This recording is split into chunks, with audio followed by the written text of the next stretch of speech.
Welcome to our November Engage event. We are thrilled to have you all here today. We are getting ready for an exciting lineup. We're going to hear from 7 fantastic vendors who are eager to share their insights and innovations with us. And welcome also to Matt. I'm going to hand it over to you. You can make a few remarks about our event today. Yeah, it's good to be back. I took a couple month hiatus from the Engage events, and so it's the first time co-hosting it with you. So I'm excited to be here, and I'm sure we have plenty of MSPs that have been to an Engage before, but of course we always like to make sure we go over kind of what the day looks like, particularly for any new MSPs that are attending for the first time. So we've got 7 awesome vendors that are going to be speaking today. Each one has 7 minutes to do really what we call, a pitch. It's kind of the initial concept was always kind of like, all right, like cut out the fluff and like really just get down to the bare minimum of like what MSPs care most about. So you'll be hearing from 7 vendors today, and just some of the kind of the logistical things. You can keep an eye out for broadcast messages that'll come from the team backstage. They'll send out a couple links for a variety of things. In between each vendor's presentation, we do put up poll questions. It's your chance to give direct feedback to the MSPs. It is anonymized feedback. You do have the option, if you do want to engage with that vendor, that you can select for them to reach out to you or set up a product demo. And you'll have about 2 minutes and 30 seconds in between each session to provide that feedback. And for your participation in those polls, you would have to fill out all the polls for today and stick around. You will get a $15 gift card of your choosing, essentially. I think our Tango gift card gives you about 200 different options. So definitely nice time around the holiday season to get some gift cards. Definitely. Yeah, and then after all the presentations have taken place, they will also have breakout rooms. So Lisa and I will kind of put in our final words of the day, and then your screen will like literally change, and you'll have breakout links for each of the vendors. You can go into multiple places. So, if you go into one and have a great conversation, you still have time to go into the other. So you can go into multiple breakouts. There's going to be cool incentives. Actually, probably one of the most robust giveaways in terms of like, from all the vendors participating today in terms of going into some of those breakouts. And I don't know if I missed anything there, Lisa, in terms of. I think you covered it all. I don't think you've missed anything. Well, you know what? I say that, and then the one highlighted thing I missed. So I will mention, and we do mention this at each Engage. We do this thing called a channel meeting, and that poll is going to go up. Channel meeting is basically a focus group. It's your opportunity. We incentivize you as an MSP. We give you a $100 gift card for your time. It's an hour of your time, and you'll probably be with 8 to 10 MSPs and one vendor. And it's really the vendor's opportunity to speak with you, get insights into like what you think about their product. Each one is a little different, but if you've ever done a focus group, they're usually pretty fun. Actually, I've enjoyed them. As a college kid, that's pretty much how I made my beer money. I was doing focus groups. I had a friend who used to run focus groups, so I would always get the last minute calls. Hey, we need somebody. So. Oh, that's funny. Yeah, I used to run a few of those focus groups, so they're all wrapped around beer. So it was, college days as well. So. All right. So I guess, Lisa, why don't we just get right into it and start with our first presenter? Let's welcome our first speaker. We have Brooke Lee. She is the Director of Channel at ScalePad. Welcome to Brooke. I'll let you take it from here. Awesome. Thank you, everybody, for joining today. I am Brooke with ScalePad. For those of y'all that have not seen us either at any of our in-person events or our virtual events this year, we are a software company. We provide a variety of products, and all of those products are geared to help you elevate your client relationships with your clients, increase that stickiness through a variety of products. We are going to have a breakout session after this. I will have one of my favorite sales engineers in there, Raheem. So he'll be walking you through any of those products if you have technical questions on. But today what I wanted to do was sort of share with y'all the things that we offer the community that you do not have to be a ScalePad partner to take advantage of. So I wanted to sort of share those things and all the stuff that we have to offer. So the first thing that we've got, this is new, and I am super stoked about this. We have a compliance boot camp. Control Map is our GRC product, and we have written a guide with our team, and it's a how to sell compliance as a service. So we have risk analysis worksheets, we've got how to sell it, we have pricing calculators, all sort of great things. If you want to attend that boot camp, again, it's virtual. It's, you can go at your own pace, and there is some really cool stuff that you can get at the end. Feel free to scan that QR code. Again, this is a compliance boot camp. I'm going to go into a little bit more here. Again, you're going to learn about all the different types of frameworks that are out there, because there is a multitude of frameworks that different types of organizations, different verticals, things that have to adhere to. So that's going to get you up to speed on those. It's also going to show you how to make a client assessment, how to create those roadmaps using our software or on your own or using somebody else's. There's also some really cool risk analysis worksheets in there, because you really have to explain compliance to your clients, because a lot of times it's a difficult thing to sell as an MSP. So we're going to sort of walk you through those steps. And again, there's also a pricing calculator. We also have some really cool marketing collateral that's out there. So it's some things that you can download. It's white labeled, so you can put your own logos on it and things like that when you're going on site to have those QBRs that you're doing with your clients. If you're meeting somebody for the first time and it's a new client and you want to add this sort of into your process of, for your salespeople, again, we have a lot of things that you're able to use, and you do not have to be a ScalePad partner or anything else to be able to take advantage of this. The other thing that I want to talk to everybody about is our MSP trends report. We did this last year. I think this will be our third or fourth year doing it. Scan this QR code. It is literally a survey of MSPs that we have out there in the space. Last year, we had more than 500 MSPs participate in this, and then we make this available to the public for free. So it's all of the trends that we are seeing, and then we compile that data, we analyze it, and then we turn that into an amazing booklet that you guys are going to be able to use to see what's coming down the road. Again, so we're taking this, and this is everybody from North America, from the EMEA market, from over in APAC regions. Again, we compile all this data for you guys. So take advantage and let your voice be heard. Definitely take advantage of that and be able to give us the information so that we can help everybody learn and produce and grow together. The other thing that I want to talk to everybody about is our annual event. It is called ScalePad Ignition. We do 2 events a year at ScalePad. This is the first one of the year. This is going to be really product focused. So we are going to have all of our product devs there. We're going to have our VP of product, Chris, the CEO of ScalePad, is going to be there as well. I am hosting a roundtable with some of our PAC members. Again, there's another QR code for that one. So we are going to be talking to MSPs about all the things that are going on right now, what we're struggling with, some of the solutions that we figured out to resolve some of those issues, the challenges that we have, and we're also going to be sharing a roadmap with everybody. I know that's what a lot of people ask for, is where are we at now, where are we going, and how are we going to get there, and how long is it going to take? And then we're also going to have a really cool thing. Our PAC members, we give away some awards and things like that. So we're going to be able to have those out as well. We are inviting some of our PAC members there to our Vancouver office, which is where I'm going to be. So again, make sure that you're using that QR code there, get signed up with us, and join us for Ignition. I'm good. I appreciate that, Brooke. And I know you're at the airport, so thank you so much. I'm super sorry. Not easy to do. I'm in Salt Lake. Again, I appreciate everybody welcoming me onto the call. I appreciate y'all allowing me to do it from the airport. Again, we have that breakout session after. Raheem is going to be there for that. So if you've got product specific questions, ScalePad questions, any of that kind of stuff, we're going to be there to answer those questions once we get done with all of the rest of the members that are participating on the call. All right. Thanks, Brooke. Have a good safe travels. Thanks, bro. All right. Bye, y'all. Bye.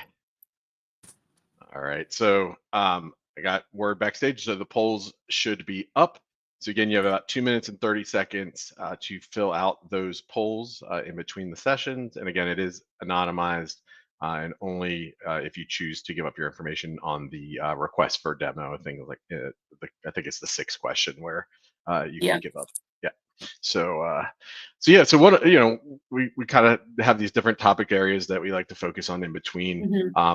And we often talk about the different events that are either taking place or about to take place in the industry, because it's such an in-person driven industry. So, I mean, Lisa, you were just at IT Nation. One, I guess, was that your first IT Nation? I wasn't sure if that was the first time. Yeah, I'd never been to one before. I mean, for us, it was such a great event. I mean, We chatted to so many MSPs at that event. You know, it was fantastic. I think, you know, overall, I really thought that event was fantastic. I'm so happy I had the opportunity to be there. We have a ton of events coming up next year as well, Matt. I mean, let's talk through some of those for next year. What have we got coming up? Yeah. So, I mean, one, we have an industry calendar that really is the most comprehensive industry calendar that exists in the space, because we do go down to the, the roadshow levels, the webinar levels. So we've got quite a few of the 2025 dates already put onto the calendar, so you can go check Right. that out. Specifically, channel program, we're continuing. We've continued to do these M&A growth shows, and so it's really designed for MSPs that are either looking to sell a year from now or even up to 10 years, because it's really just about learning what these PE backed MSPs are looking for, or these other MSPs that are acquiring and merging with others. And so it's really just giving kind of a blueprint of like what they're looking for, ways to increase your efficiencies while building into that M&A path. So it's definitely something worth checking out. We're going to be in Dallas. That'll be our last one of the year. I think it's December 11th. It's December 11th. That is correct. Yeah. So you haven't noticed that on social. I mean, we have it everywhere posted on social, and we should probably post the link here for anyone. So we'll put that up so you have access to that link. And then I think the next one's is beginning of the year. We have our next growth show. Yeah, I think in February we're going to be doing something a little bit more out of the box, and probably can talk about that later. But I know we're going to be bringing up our next guest, so let's go ahead and up next. Are we ready to go? We have Chris Lower. He's the executive vice president at Solus. Hey, Chris, welcome. I'll let you take it from here. Hey, thanks, Lisa. Thanks, Matt. Hey, yeah, this is Chris Lair with Solus. We are an MSSP, an incident response company based in Austin. We also have teams in London and Gold Coast, Australia. So happy to be here today, and I'm going to walk you through what we can offer you as a service provider for an MSP from a security perspective. We actually have been around for 21 years. We started out as just doing cybersecurity advisory services for banks. And then we actually had an MSP part of our business that was sold off roughly 6 years ago. And so today we totally focus on incident response and cybersecurity. We don't play in the MSP space ever. We have a lot of MSP partners that partner with us to provide our services to those clients, and also a number of them that bring clients to us that need incident response assistance. Maybe they don't have insurance, or their insurance provider is one that we do work for. And so we love working with MSPs. We were an MSP, so we know the community and how strong it is and how important it is to the SMB space. So just a couple of stats, not going to run through too many things. One thing to note is we are owned by the same company who owns CFC, which is one of the largest Lloyd's syndicated insurance carriers. They are London-based. They do have offices in other parts of the world. We have offices in New York, San Francisco, Toronto. We just opened up one in Barcelona as well. And just one thing to note, when you work with us, we work side by side with CFC. So this can really be of assistance to you and your clients if they're either struggling to get insurance, or if they're getting, or maybe the insurance, their premiums have gone too high.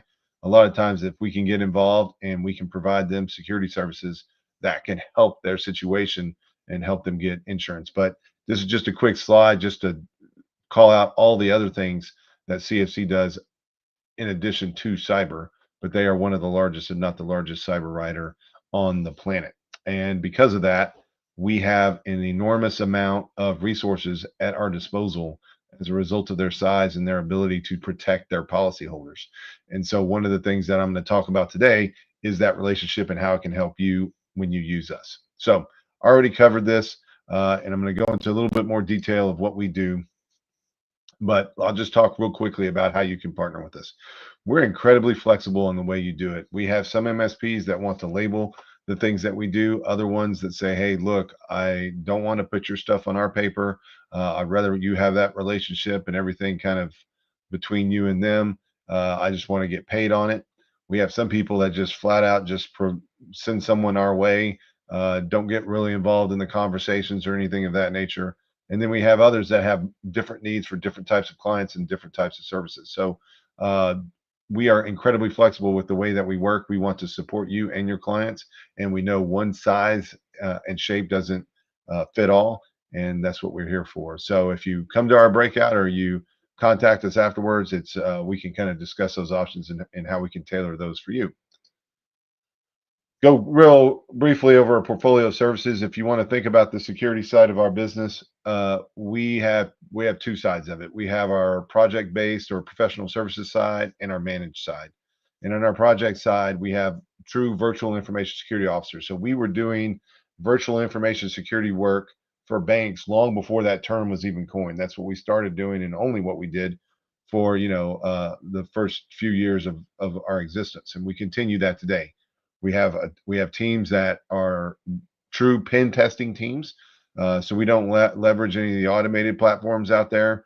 Those are good platforms, but our teams actually do they use different tools and different tactics and techniques on what we see in our incident response every day. And then we have a whole host of assessments that we can do for both yourself and your clients. So we have MSPs that come and have us do assessments. But the couple of things that I wanted to pop out on here is one of the things that we focused on this year is cloud security.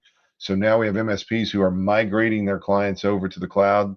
Azure is usually the platform of choice. They will let us come in there and kind of help understand, make sure that things from a security perspective are buttoned up tight prior to the migration as well as after the migration, and then on a continual basis. So this is something that we have very high-powered individuals on our staff that really live and breathe this stuff all the time and can help make sure that you're doing the work that you need to do and making sure it's secure for your clients. The other thing that we do a lot is vendor risk assessments, but the managed services is what I also want to talk about. And really the big one on this one is we do now have our own 24/7 SOC global with our teams across the globe, and we have our own managed XDR platform that we support. So for us, a lot of the MSPs that we're working with are really interested in using our MXDR because we are very focused on delivering results, not just dumping the problem back in the lap of the MSP, actually taking care of business for them and helping explain to them and their clients what happened, how things were resolved. And we also have our incident response side. But the most important part of what we deliver that's different than everybody else is we deliver, we have a tremendous amount of threat intelligence that the insurance side of the business has invested in that gets basically integrated into our MXDR. So it's just not your tools and your systems being injected into our XDR. It's us also coupling that with this massive amount of true, deep, dark threat intel from different sources that we can do. But we support platforms and tools of all different shapes and sizes. So just to give you a little depiction of that, our threat intel is on the right. We use public sources, private sources. We have government sources across the globe, and we have incident response sources as well. If your client ever needs incident response help, here's a 1-800 number. You can always come to our site as well, solacesecurity.com. My cell phone number is on here as well, always available. And I look forward to talking to you and meeting you in the breakout room. So thank you for your time, and I appreciate you guys watching this on the week before Thanksgiving. All right. Thanks, Chris. Appreciate it. Yeah, thanks, Chris. And I think, Chris, you're still backstage. Don't forget, I live in Austin, so I saw your sponsorship of the Austin soccer team. So, just keep me in mind. All right. So the polls are up. So again, 2 minutes, about 2 minutes and 30 seconds. So Lisa, I think since you're kind of newer to the team, this segment will probably be more me driving it. It's around something we do each year called holidays. It's really the biggest, to my knowledge, is one of the biggest, if not the biggest, giveaway campaign back to MSPs. This year, we've got $17,500 worth of prizes. Yeah, it's amazing. Yeah, so I think the link's going to go out. You all will be the first to actually register for this. So we do 10 days of giving in December. I think the first giveaway is maybe December 2nd or 3rd. And yeah, so each vendor who participates gives a minimum of a $500 valued prize. It is all over the place in terms of the giveaways. I'll probably can pull up a couple links to share, and lots of gift cards as well, which I think plenty of people enjoy. Right, you can spend it on what you want. Yeah, I love a Um, good gift card. yeah, I'll read off a couple other than beyond just the gift cards. There's the Solo Stove fireplace. We've got a Meta Quest 3, 512 gigabyte Steam Deck thing. It looks like a video game. I'm not as familiar with that one. Sonos 5 premium speaker, Trax electric scooter. And then, by the way, there's the 10 days. And on that 10th day, we also have 4 massive grand prize giveaways. So those are actually valued at about $1,500 each. So that we actually package three prizes per grand prize. So it's right. What's the best one for that? Oh, let's see. Definitely open to interpretation. I like the grand prize number 2, which is a $500 airline gift card, an Apple Watch Series 10, and Apple AirPods Max. Because I kind of like those ones where it's like an Apple Watch everybody thinks is cool, but like, do I want to spend $500 on an Apple Watch? No, but I'll definitely take it as a gift. Yeah, me too. Yeah. So again, you're as an MSP, you can go to that link that we're providing and register for that. And just always a good thing to mention: if you're a vendor listening, you're not eligible for the prizes. Also, the chat is just for MSPs, so that if you're not seeing the chat or the polls, that's why, because you're not an MSP. That would be the reason. But I think we can keep things moving along here, Lisa. All right, we're ready for our next speaker. All right, we have Jonathan Martin.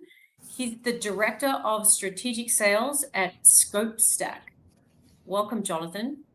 Hey, thanks, guys. Can you see me and hear me? I guess that's a yes. Yeah. So hi, everyone. My name's Jonathan, ScopeStack. We are headquartered in Greenville, South Carolina. And ScopeStack exists to create a better experience by bridging data, people, and ideas.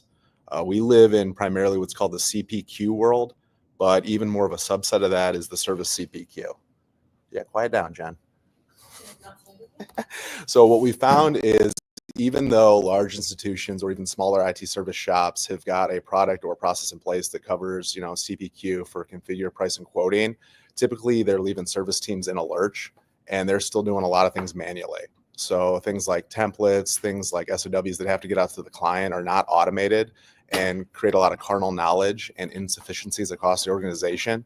So we exist to kind of bridge that gap, as I mentioned, to create those manual tools and processes, and then combine them with your CRMs, with your PSAs, and kind of live in between that world to streamline that process. So there's no disconnect between sales, delivery, and again, getting your quotes out and your SOWs out to the customer.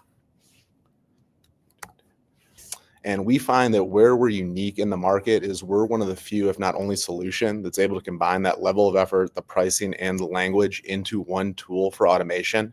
And we do that, again, by taking your service catalog, creating those templates that you've already built, again, through past knowledge, past customers, past engagements, putting them into our platform, and then being able to quickly edit or adapt those to the solution or customer, so you get things out faster. You get paper on the ground, you close deals faster, and again, you got risk avoidance, you get standardization, you create efficiency across the teams, and then more importantly, you get rid of the silos. So you're not in a QBR where you have delivery, pre-sales, and sales all pointing fingers, but it keeps everyone in line to determine a better health of the business and a better way to close business and move forward. And whether you're a global IT service company, whether you're a small shop of 50 people, we find that everyone's still in this manual world of service delivery and service build out for these SOWs. So we fit there. And I'll probably give a few minutes back to the team, but if there are any questions, or if there's anybody who wants to understand more of how do we engage, where we've been successful, things around metrics and ROI, or how you sell this to your org internally, please feel free to join us in the breakout session. And that's all I got. Thanks, guys. All right. Excellent, Jonathan. Thank you. Thanks, Jonathan. All right, we're moving things along quickly. Right. 2 out of 3 haven't taken the full 7 minutes, so we're moving. we are. It's good. It's good to get the quicker overview. So it's okay. Yeah. No, absolutely. So real quick, again, the polls are going back up. Yep. So Lisa, we came out with a technology map this maybe about a month ago, I'd say. Yeah. Well, you know what? It was like October 7th. I think that was the actual date. Yeah. Yep. And I realized I just jumped around on our topic, so I threw you off there. But Yeah, no, that's okay. Yeah. I mean, I think when you think of the tech map, you know, it's like the why. Why do we decide to put this together? What we should probably have a little conversation about that. I feel like internally we talk about that a lot, but you know, there's so many important things in that tech map. It's really something great for us to highlight. So you can give Yeah. your 2 cents worth first, Matt. I'll highlight a few things I think too. Yeah, so just real quick, one of the main reasons we put it out is, we see that MSPs are really struggling to see what all the different vendors that are out there. And we obviously have a lot of visibility into the vendor community. This last report we've come out with has 990 vendors featured Right. across almost 1,200 products. And so it's just, it's taking a look at some of the noise and bringing it down. One, focusing it on channel focused MSPs, or vendors, not just the enterprise vendors and things like that. But it's in this report, we're pulling in data of, most used products that are getting added to an MSP's Navistack, our visualization tool in the platform. Yeah. Highest rated, most reviewed. So it's kind of looking at different places, but it's all the voice of the MSP. But that's all the data is being put out there. It's really from the viewpoint of the MSPs. Right. I mean, I think the big thing there, it's unbiased data, right? Everything in that report, it's completely unbiased. And a lot of tech reports out there these days, especially if they're vendor driven, it's really their opinion, but this is not the channel program's opinion. This is unbiased data that we're presenting here. So, I think that's a really useful resource for both vendors and MSPs to gain insights from in this data. That's really one of the things that stands out to me the most. Yeah, and I know the team's putting a link in it, and we're going to be coming out because cybersecurity by itself is, I can't remember the number of vendors in that category. Well, in the broad category, but we're going to break down the individual categories within cybersecurity, which I think there's at least 45 categories. That's crazy. I mean, it's a great Yeah. report for us to build on, right? We've got the overarching larger technology map, but then next year we've got our, 2 like subcategory maps that we'll be releasing, which, the cyber is the first one, and then we've got IT management later in the year, and then we'll do our tech map again at the end of the year. So, even more great resources coming from us in 2025, which is exciting.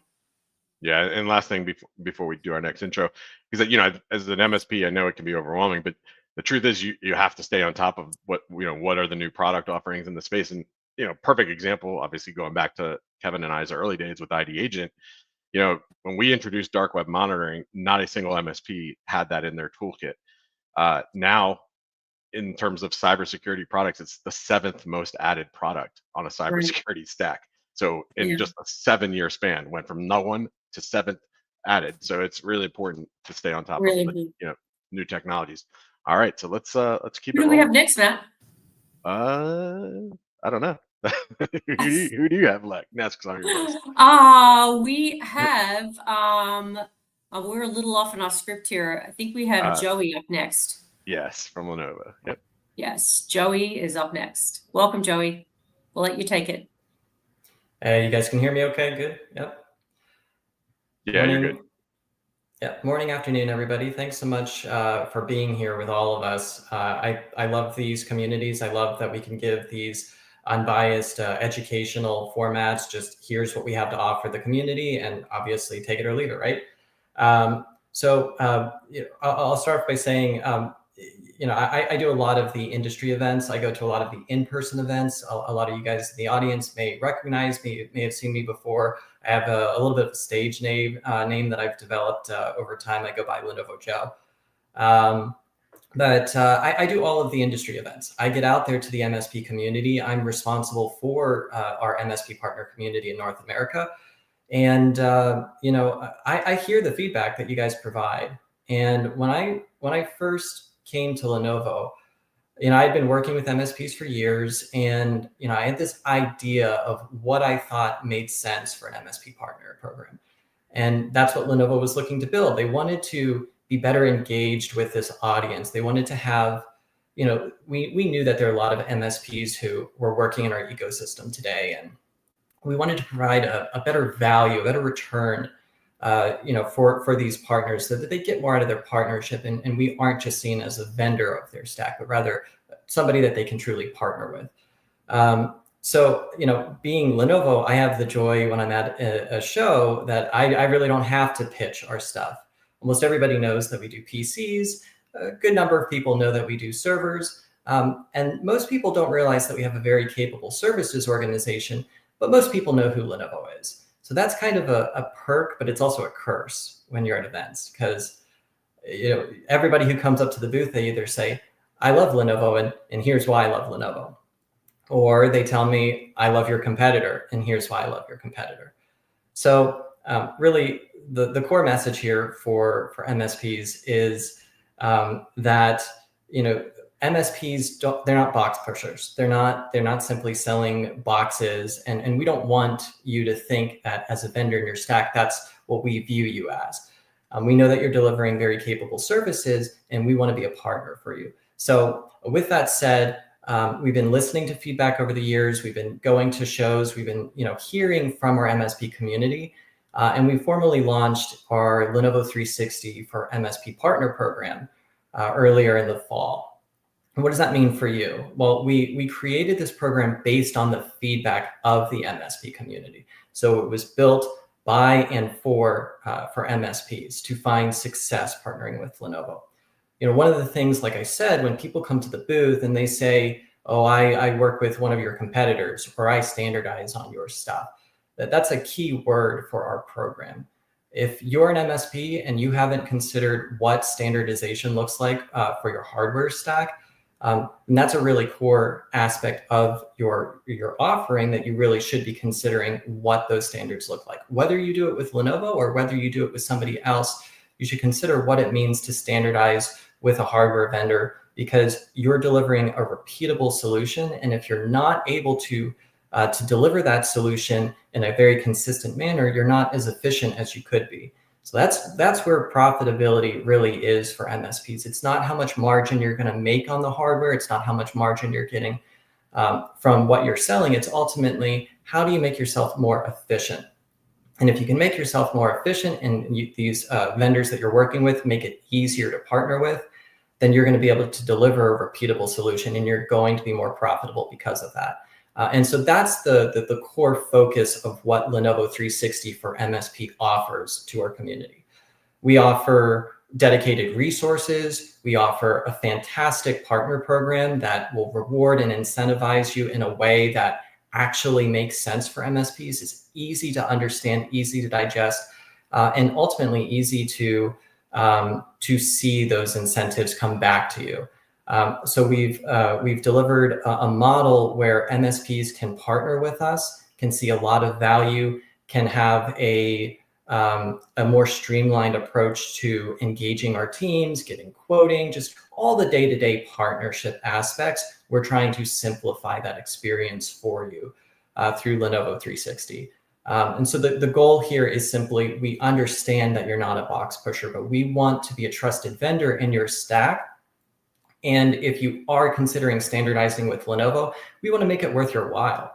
We want to make it valuable to you, and we want you to see that value in return. So ultimately, the goal of this program is, it's here to enable you. It's not a pitch. It's education. It's resources. It's to reward and incentivize you for that commitment that you make when you do partner with a hardware vendor like us. So with all of that said, after the, I'm going to give some time back to the other speakers here, but after the sessions are done here, you can spend 5-10 minutes with us in our breakout room. You can learn more about our Lenovo 360 for MSP Partner program.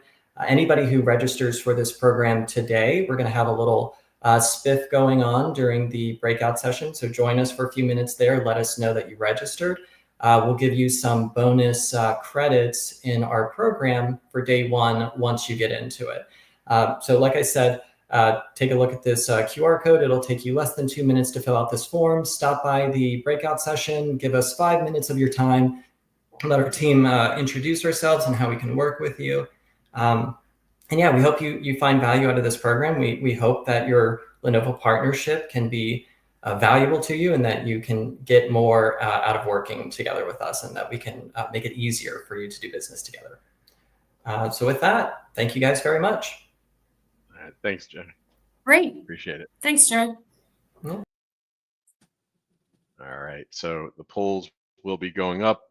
Again, quick reminder, especially if you're an MSP that just came in or was coming in, for your participation in the polls and giving your anonymous feedback, we do provide you with a $15 gift card, and there'll be a poll to accept that gift card towards the end.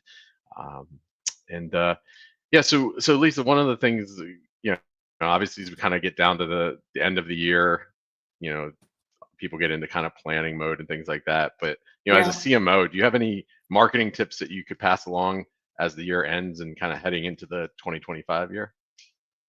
I definitely do. I mean, it is a great question. I mean, I think the end of the year, it's really a perfect time to take a deeper look at all the initiatives, as well as your team for the upcoming following year.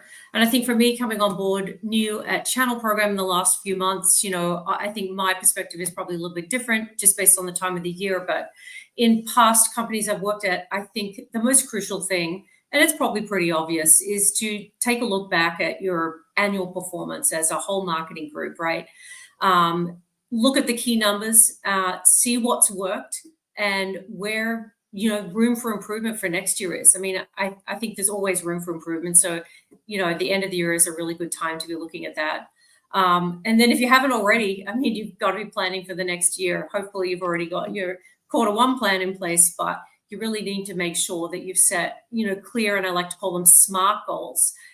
Make sure your budget matches what your priorities are for the entire year, and review your marketing campaigns to see where you can improve. Is your content up to date? Make your team go do an audit. Make sure all your marketing materials have been reviewed before, the beginning of the year. And then speaking about your team, I really think it's important at the end of the year to make sure that you haven't forgotten about them. I think that's an often neglected task across the board, and especially in marketing, it's very fast paced. So you don't always get to meet with your team as you would like to and reflect on, the successes that they've had. So I think making time at the end of the year to give them feedback, work out where some of their holes may be, and formulate a training plan for them, right? I mean, I think everyone always wants to upskill, so it's a perfect time to kind of listen to what they have to say and make sure you as a marketing leader have put some of those things in place. And then another area, and I like to try and do this as often as I can, but end of the year, I think this is good for this, is looking at industry trends in marketing. Have you bothered to take a look and see what some of those trends are? Are you up to date with everything? And encourage the entire marketing team to do the same. Think outside the box. What can they bring to the table? Things like that. And I think the last thing I'd say is just be ready for surprises. As well planned out as you are, I think you always need to be flexible so that you can adapt to things along the way, any curveballs that come at you, things that you hadn't considered. So, I mean, those are kind of the things I look at, Matt, for, going into a new year. Hopefully that's helpful. Yeah. Well, no, and I know just being on the road talking to so many MSPs, they get overwhelmed a lot of times when thinking about marketing initiatives. So one thing is you don't have to reinvent the wheel. There's a lot of people who've done amazing 100%. Marketing. And I would almost say sometimes look outside of our industry, because I would say our industry falls behind some of these leading, areas where people in other industries are just doing bigger and better things from a marketing perspective. I think that's a fair statement. Yeah. All right. Well, I think we're up. We're ready. Keep it going. Yeah. Well, I'm going to welcome Brian Walsh. He is an account executive at Notable. Welcome, Brian. Thank you, Lisa. So Brian Walsh from Enable. And if you're unfamiliar with Enable, we have sort of a technology stack across remote monitoring and management, security, And what I'm going to spend some time here this afternoon talking through is our backup and disaster recovery platform called Cove Data Protection. And we really aim to solve sort of 3 universal challenges for MSPs that span across, what's top of mind for a lot of folks, which is cyber. So how do we build a resilient data platform for our partners, profitable growth, and labor efficiency? And really, if you're interested, the breakout, we'll talk through the labor efficiency, and I can provide a demo of how simple it is to manage this SaaS-based platform across deployment and data restoration. But let's spend a little bit of time talking through how Cove works differently as it relates to backup and disaster recovery. So really what we provide is this SaaS-based platform that's multi-tenanted, unified management across the different workloads that you need to protect for your customers. So that includes servers, it includes workstations, it includes Microsoft 365 across Exchange, OneDrive, SharePoint, as well as Teams, without any infrastructure that gets deployed, right? So we're fully managing that platform and that cloud storage, providing the immutability, and ultimately allowing you to have flexible recovery outcomes for your customers. So file folder restore, image restore into a hypervisor or into Azure public cloud, and really automating the testing. So if you're unfamiliar with Cove, we've been in the market for over 15 years. We've gone through a rebranding effort with the Cove Data Protection Platform name, but today we serve 14,000 MSPs across the globe, protecting nearly 200,000 businesses across their devices, and then have over 2.5 million users of M365 that are protected today. There's really 2 things that, in essence, make us different than other solutions in the market.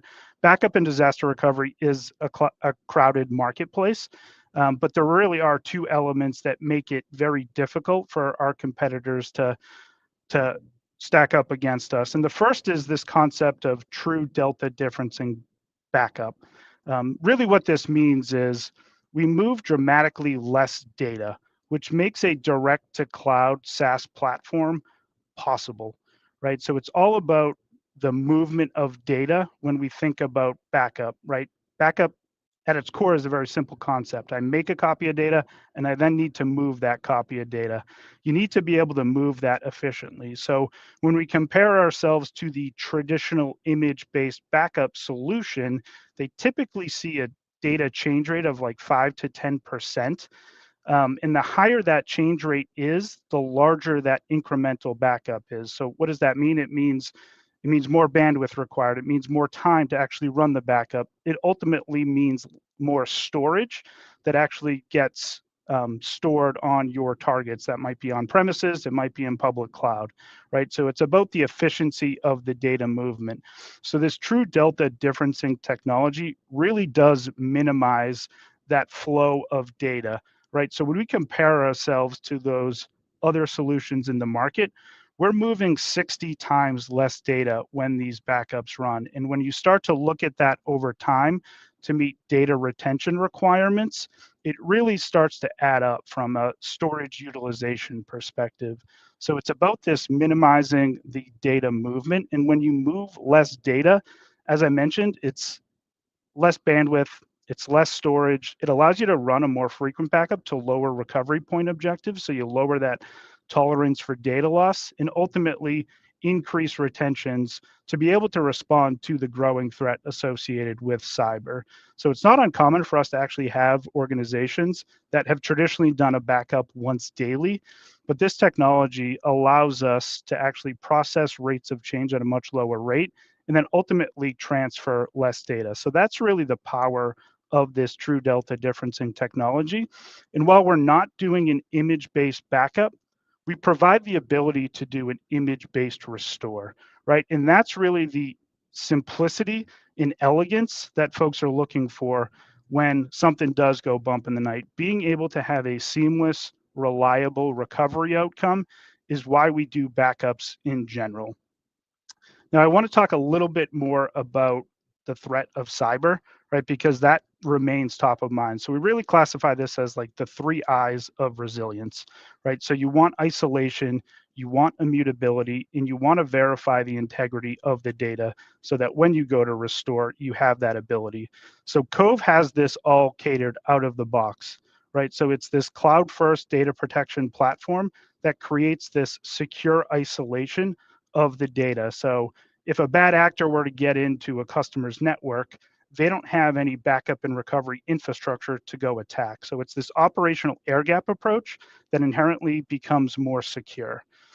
The second element of that is the immutability, right? And that's baked into this Cove data protection platform. So all these copies in the cloud are air gapped and not accessible to any threat actors. And then what we layer into that is this concept of automated recovery testing and anomaly detection so that you have the peace of mind and the confidence that if something were to happen, you do have the ability to restore. So when we're really talking to partners, we see 2 different types of personas, and that's really, where sort of backup as a service and disaster recoveries as a service allows our partners to standardize on a common stack. So they're able to deliver for the sort of cheap and cheerful end user, as well as the one who's very much SLA driven. So being able to offer a platform that delivers strong RPOs and strong RTOs, no matter what your customer looks like, is the power of Cove. So it's that unified management across all of your customers to deliver any outcome you're looking to achieve. Add in the Microsoft 365 element. We see a lot of partners just making this a mandate for their end user customers. This drives tremendous margins, tremendous recurring revenue. When they're selling to Microsoft, include the backup alongside of it. So why Cove data protection? We talked about the simplicity. We talked about the security. It's really about the ability to scale across all your customers and deliver that improved time to value. So appreciate the time. If you do have some time at the end of this and can attend our breakout, we'd be happy to show you a little bit more about Cove. Excellent. Thanks, Brian. Thanks, Brian. All right. So the polls will be going up, and actually, Brian brought it up, so I'll mention it again. At the very end, we've got 2 more presentations. We'll do kind of our final remarks after those presentations. There'll be a couple polls that'll go up, and then we'll do a breakout where you can go in all to the various breakout rooms. And then we'll also recap some of the different incentives that some of the vendors have put together for a very incentive heavy event. They got really creative this time, I think. So yeah. Yeah. So I think we'll talk a little bit. There's been a couple updates in the channel program platform that I can kind of reference today. I won't go into like too much detail, obviously. One thing that we've added. So one of the neat things about our platform is we have this one-to-many concept for MSPs being able to get into enablement portals. I think a major pain point for MSPs is every time they sign up with a vendor, they log into an individual partner portal, and it becomes very difficult to log into 40 different portals. And so we've gone to the vendor community and say, hey, like, let's make this a lot easier. Let them get into these places in one place. And from feedback from MSPs and the vendors, quite frankly, we've recently added deal registration into that. And I know that that's not applicable to every vendor, but there's certainly vendors that do have deal registration and require that from their MSPs. And it obviously, from an MSP perspective, protects a deal that you're working versus a vendor going directly to them if they sell both to MSPs and enterprise companies. So, so that's definitely a nice update. Next week, we're going to be updating what's called our channel deals section. It's just going to become much more interactive within the website. You're going to be able to find it in a lot more places. We're going to really be pushing the vendors to, collectively put out more deals. I think we've got over 40 what we call channel deals in the platform, and it's simply, if you're interested in XYZ vendor, they might have a special offer on our platform. Right, and making it easier for the vendor to manage, putting up and taking down of what they have, so that it's a really, I think, one of the core features of being able for doing this. So it's exciting. Yeah. And then, maybe to just touch on one last kind of, and it's not out yet, but it's an update we're going to be working on for our tool called My IT Spend, which lets you manage all your vendor contracts and subscriptions. We're going to be doing a Plaid integration, and that integration will actually let you tap into essentially bank accounts and credit cards and automate those expenses. I'm sure many of you are familiar with Rocket Money. Think of like Rocket Money for your MSP, for your business. So that's going to be coming out, I think, next Q1. So just something next year. Yeah. That's what we're slated, as well as lots of other integrations we've launched, in the latter part of this year as well. Yeah. All right. So I think we're down to the final two. Let's keep it moving. Yeah. All right. Next up, we have TJ Vanderwerf he's the Director of Operations at Rhythms. Yes, thank you. I am not Steve Copeland, thankfully, who had a conflict last minute, so I apologize. But yeah, I'm here to talk about Rhythms and our 5G connectivity solutions. Ultimately, when we talk to MSPs and we interact with them, there's one thing that even when we don't talk about it, we know is first and foremost on everybody's mind, because of the fact that honestly, without it, none of us would be here. And simply that is the internet. That is obviously what brings us together today. But it is, without the internet, without connectivity, we wouldn't really need MSPs. MSPs would still be swapping out ribbon cartridges and dot matrix printers and managing reel-to-reel backups and all of that fun stuff. And connectivity is more and more important every single day. We're seeing, when we talk about take back the cloud, it's take back that connectivity to the cloud. Obviously, edge computing's coming and physical parts of the cloud are coming back on site. But that connectivity aspect is becoming more and more important every single day of that we operate and we exist. Customers need always on applications.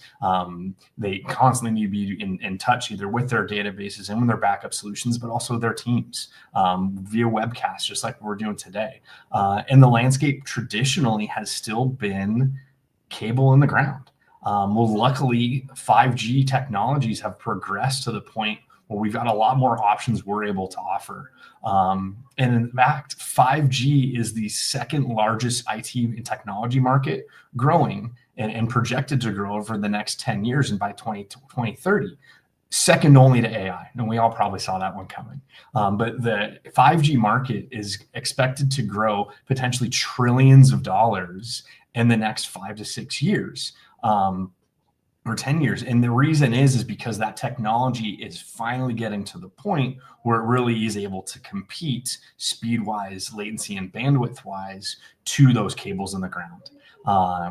And we're seeing that technology really get a lot better. And that's where Rhythms is coming in. We're trying to give our MSP partners options to their connectivity. So it isn't always just who's the ISP in the area or potentially purchasing circuits from resellers. What are those other options that are out there that we can not only make connectivity more reliable, but sometimes faster, cheaper, and more importantly than anything else, reliable and redundant. Because once again, any one of those customers, as soon as they lose connectivity, they're losing dollars every minute. With a long history of working in IT, I always kind of joke with project managers, what's your biggest outage and how much money did it cause? That's another story. Somebody can ask me sometime. I've got a pretty big one, but that's what we want to try to avoid, obviously, as partners and to our customers moving forward. And that's really, once again, where Rhythms comes in. And so many more things are becoming connected. AI servers, private 5G networks, massive Internet of Things, public networks, fixed access, cars, everything, and more devices are coming online, and they're all utilizing 5G connectivity, and it's becoming more and more important. The nice thing about wireless is that it's almost immediately scalable. With literally just deploying endpoints and devices onto the network, you're online. You don't have to be running cable, into trunks or through ceilings or cutting holes in the wall. 5G is able to bring devices online so much faster than we've been able to do and support in the future. And it's really exciting. And some of the things when we talk about 5G, you know, we're all used to pulling up our phones and seeing, all right, what connectivity are we getting? That's not necessarily the 5G that we're talking about with Rhythms. We're talking about that times 10. And the reason is because 5G already has a bad rap. It's not even that old. And yet people already have this preconceived notion of what 5G is and why it doesn't work. And part of it is those devices on the screens right there. They're small. They're meant to be, you know, put somewhere and hide. A lot of 5G solutions are even designed to be rack mounted. Well, where's the one place in the building that's going to have by far the worst 5G signal? The telco closet. So why would we ever want to deploy a device there? That's why we're seeing these devices. They're not working. They're single carrier. They're small antennas. They're low bandwidth. They're low powered modems. It's you know, the concept of literally picking a fiber connection and plugging it into a 56K modem. There's your bottleneck. It's not with the wireless signal. It's the hardware that we're plugging it into. And this is why 5G has a bad rap. And this is where Rhythms is trying to beat that reputation and to try to excel and to really redefine how we and our MSP partners talk about 5G and talk about wireless and remote connectivity. And first and foremost, size matters. When we talk about 5G, all those devices there and my phone right here, we're talking about it small antennas.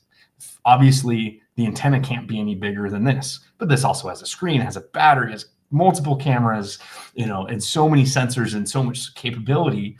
All that does is make that antenna smaller and smaller and smaller. So by Rhythms utilizing multiple directional and omnidirectional antennas, we're just able to grab more signal. We're able to get 5G connectivity and 5G signal where nobody thinks there is any. Just last week, literally for the Mike Tyson fight, if anybody was watching Mike Tyson, Jake Paul, they were having some stream issues. 5G wasn't. And so Steve, our CEO, myself, and a good security expert friend of mine, were sitting in a bar and going, well, they're having connectivity issues, but it's working fine on our phone. Well, what can I do? What can we do? Can we help?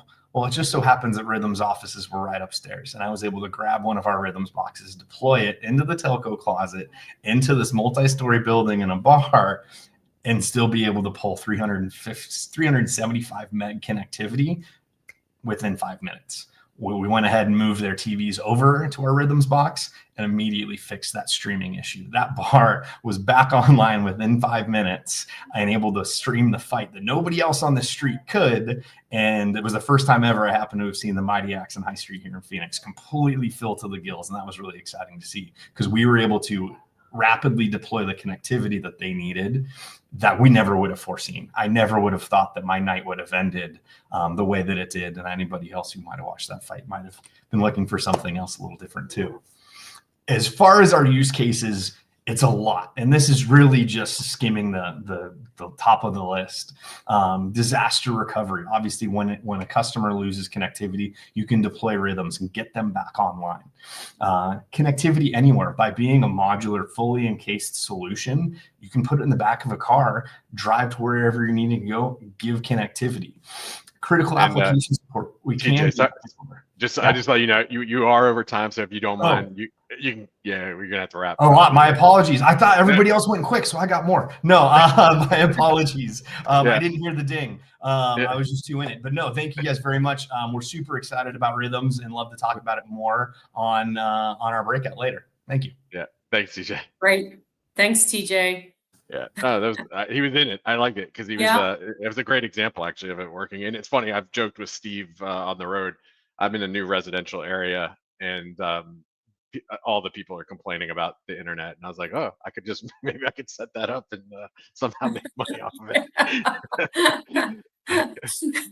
But yeah. So, are you looking forward to next week, Thanksgiving break? Yeah, definitely. I love Thanksgiving, especially now that I've moved to Austin, Texas. It's kind of away from my family and closer to my wife's family. So we do go home back home to DC for the holiday. So yeah, be around all my family. I'm heading back on Wednesday, I think, or no, Tuesday night, and then I'm home for a few days, and then literally getting on a plane and going to LA for Robin Robbins has her technology marketing toolkit has this big black tie affair that's happening at the Beverly Hills Hilton. So I'll be going fancy. directly from there to there. Yeah, I'm pretty excited. How about yourself? Do you host, or what do y'all do? Yeah, so we're hosting this year. There's like 20 people at the Thanksgiving table. That is a lot of people to cook for, but I love to cook, so it's going to be a really fun time. I think it's probably my favorite holiday, even though I'm not born here in the US. It's become one of my favorite holidays because it's just more about, the food and the friends and the family than it is anything else. So I kind of like that. What about you? What's your favorite holiday? I mean, I also love Christmas. Don't get me wrong.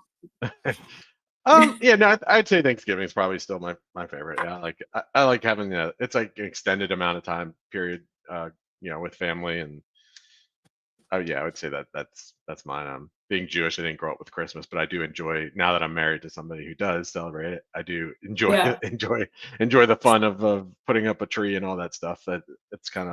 It's always funny when a Jewish person marries into a Catholic or Christian family. We like love. My wife's not even into it as much as I am, I think. So, because we just didn't grow up with it. So. Right. Yeah. No. Fair enough. Well, it's funny. I mean, my daughter is graduating high school this year, and her essay to get into college was all about Christmas traditions. And I learned something from that I just never even knew based on her essay as I was reading it. I was like, what?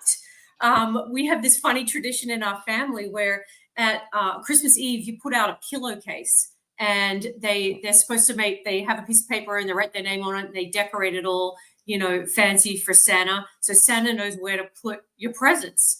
So you lay it out there. And I never knew, but she was embarrassed at this family tradition that we have because nobody else did it.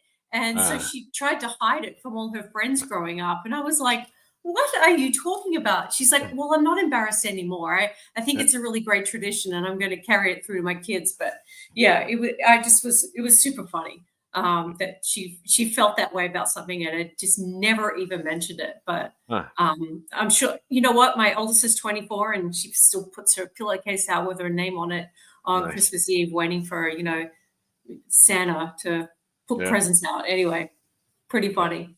No, that's good. Yeah, because I was gonna ask the question if you had any traditions there with that. There's one. Yeah, I'm sure. All right, so I think we're Polls down. Polls down. We're up for our final presentation, and let's welcome him to the stage. Yeah. We have Darren Swain. He is the co-founder and VP of Sales at Total. Welcome, Darren. Great. Thank you, Matt. Thank you, Lisa. Sure. Darren Swan here, co-founder, VP of Sales at Total. Very excited to be here today. Very excited. Appreciate everyone's time and attention. An important message, important opportunity, and important collaboration at a very important time. So I'm going to cover a little bit about what Total does, why we do it, and what it's like to work with us. Very unique. So we're in the midst of a transformation, and it's been going for a while, right? But the aggressive nature of this pivot and shift from traditional IT services to security has really brought secure IT services as the direction of the market, right? And what Total's doing is really empowering and embodying this whole approach of your success is our success. If you don't win, if you don't help, if you can't get those customers protected, we don't win either. So we're in it together here. So we want to help you succeed in the market and pivot and grow and scale and capture a massive, massive market opportunity together. So our shared mission, right? And this is part of that pivot. There's a distinction here. Customers historically have been, delivered IT services, right? I consider that business lights on. My machines work, my networks work, my circuit works, great. Everything can, everyone can function. Applications and services work, and that's great. But we've changed, what the priorities are and what's top of mind for the customer. And this is an important distinction here, and actually a great conversation to have with your customers as well, is your job, our objective, what we have to go do together is keep your business doors open for business. And that means cybersecurity. We need to prevent bad things from happening. We need to find them fast and take them down when they hit. And then we need to help you check those compliance boxes as well. That approach, that shared mission of the customer is to keep those doors open. That's what you do, tip of the spear, but also keep their lights on. That is that whole secure IT services motion that you have with the customer, and think about that business value attention that goes into business doors open. That is protecting their Microsoft or Google Workspace or cloud infrastructure or on-premise infrastructure, any SaaS app, anything that they've got. We're going to make sure you can still operate and you don't get hit. So the approach here is to help you all capture this $2.5 trillion market, $2.5 trillion market, which is cybersecurity products and services that's gone up from $2 trillion, and it's 10 times underserved. And I know everyone's heard this $10.5 trillion number. That is the threat actor damages out there. It keeps increasing. We're not winning, right? The threat actors have mechanized and created these enterprise Fortune 100 or Fortune 4, however you want to look at it, attack syndicates, nation state. They're stealing from everybody all day, every day. We're behind. By 10 times we're behind, if not more so, right? For the service provider landscape and your opportunity, as they look at the CAGR there, it's growing from high 80s, low 90s to 100 billion here pretty quickly. But there's an important piece here. The MSP landscape, the tool landscape, the vendor landscape wants your wallet. They want as much money as they can pull from you as fast as humanly as possible. And that's the $50 billion market landscape that is the vendor world that is trying to help you with the easy button. Our objective, our goal is we want to go get that $2.5 trillion together with you. You're our channel vehicle. You're our route to market. We need to help you guys scale. We need to help you go protect as many customers as fast as possible together. You win, we win. We have a common mission, common objective, common goal, common revenue, objectives here as well. So we want to go help you guys get that 2.5 slice of the pie. It's ours. Let's go get it. So why? How do you do it? What is the approach? And the only real effective method, if there's 6,500 software products in the market, 6,500 cybersecurity products in the market. And Matt mentioned the 900 in the platform, right? I mean, that's about right, because then there's about 5,000 enterprise software vendors going after 5,000 enterprise companies. But you need an effective, adaptive cybersecurity strategy that is scalable, right? And this is a unified, consolidated approach so you can drive down total cost of ownership.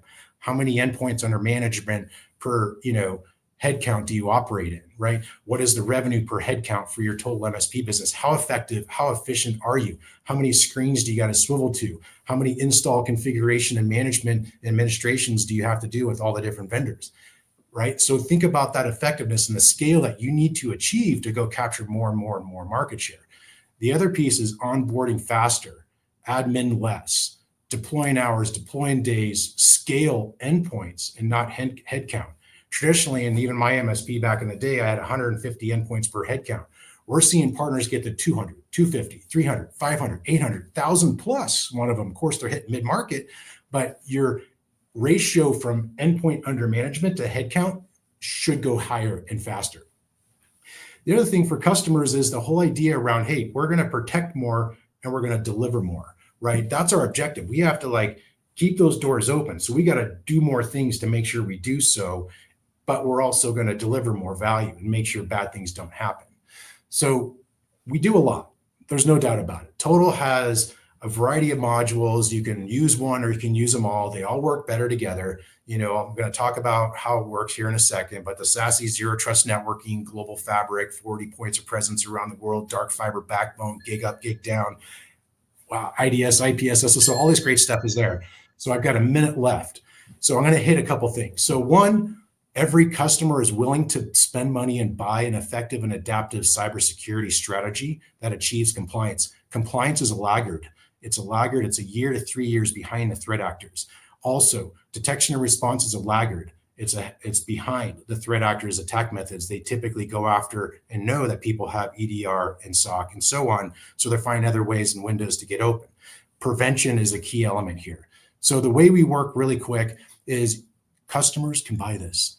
Protect the endpoint, protect that device, protect the edge. That's prevention, right? EDR, Next Gen AV, separate your customer from the internet. Great. Let's keep the internet out, because if you're reachable, you're breachable.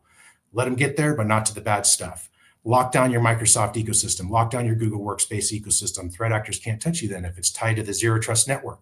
Same thing with the SaaS and cloud. Lock down the SaaS and cloud. If the customer reads their licensing agreement from whatever software in the cloud service they're getting, customers, the SaaS cloud provider is not responsible if there's a breach from identity stealing credentials.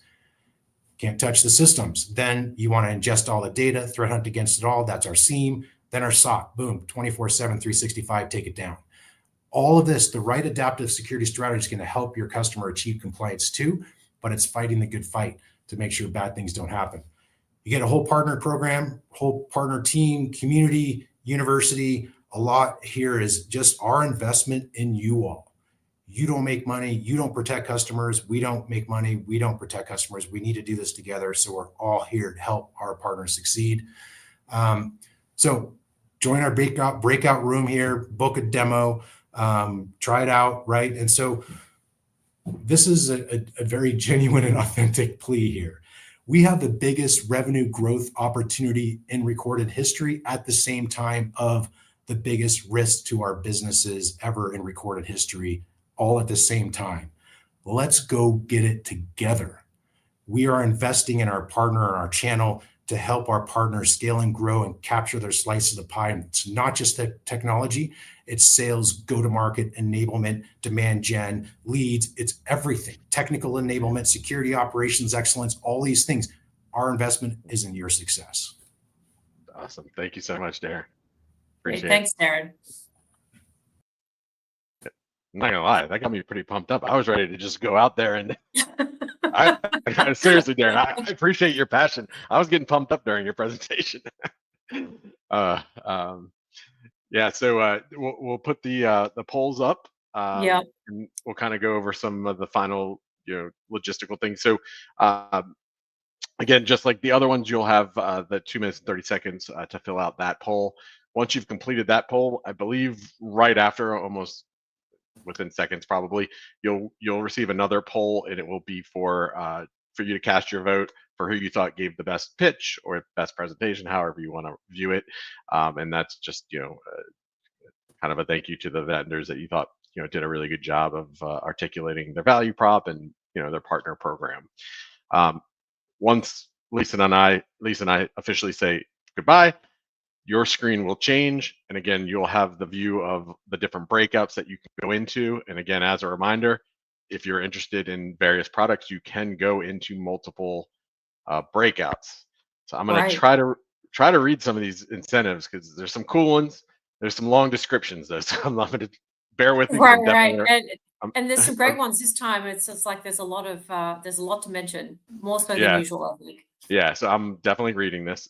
So Solus Security, all breakout attendees will receive the brand new Solus Fanny Pack and $25 gift card to Amazon. Anyone who books a demo during the breakout session and also attends the demo will be entered into a giveaway for a set of Sony noise canceling headphones.